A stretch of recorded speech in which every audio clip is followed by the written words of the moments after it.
उपमुख्यमंत्री पदासाठी खासदार सुनेत्रा पवार यांच्या नावावर राष्ट्रवादीकडून शिक्कामोर्तब। उद्या संध्याकाळी 5 वाजता शपथविधी, त्याआधी दुपारी 2 वाजता विधिमंडळ पक्षनेत्याची निवड।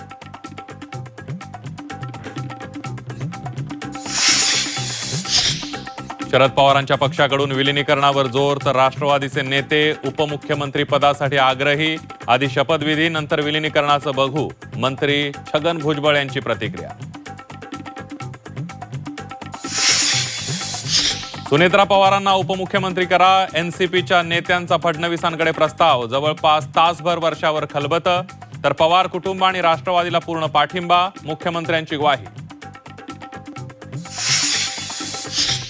राष्ट्रवादी एकत्रीकरणाबाबत अजित पवारांनी 14 निर्णायक बैठका घेतल्याची माहिती। मंगळवारच्या बैठकीमध्ये एकत्र येण्यावर सहमती झाल्याची ही सूत्रांची माहिती।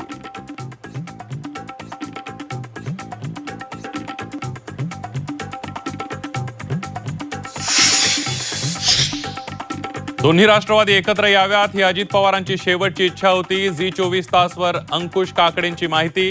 12 डिसेंबरला दोन्ही राष्ट्रवादी एकत्र येणार होत्या। दादांच्या वक्तव्याचा दाखला देत काकडेंचं विधान।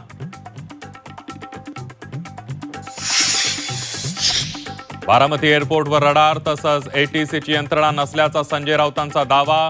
विमानतळांवरील असुविधांबाबत डीजीसीए काय करतंय, राऊतांचा सवाल।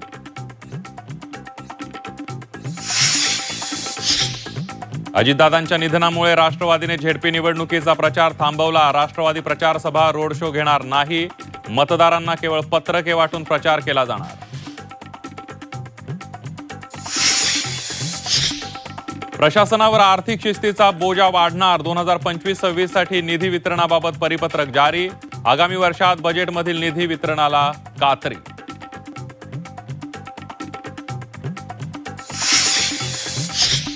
मुंबई महापौर निवडणूक 10 फेब्रुवारीनंतर होण्याची शक्यता। अजित पवारांचं निधन आणि आंगणेवाडी जत्रेमुळे निवडणूक लांबणीवर, तर महायुतीत एकमत नसल्याचा संजय राऊतांचा घणाघात।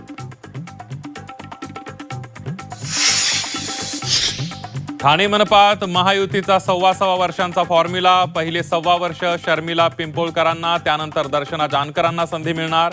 भाजपला उपमहापौर पदावरच समाधान मानावं लागणार। एडीएमसी मध्ये शिवसेनेचा महापौर तर भाजपचा उपमहापौर होणार। शिवसेनेकडून हर्षाली थविल अर्ज दाखल।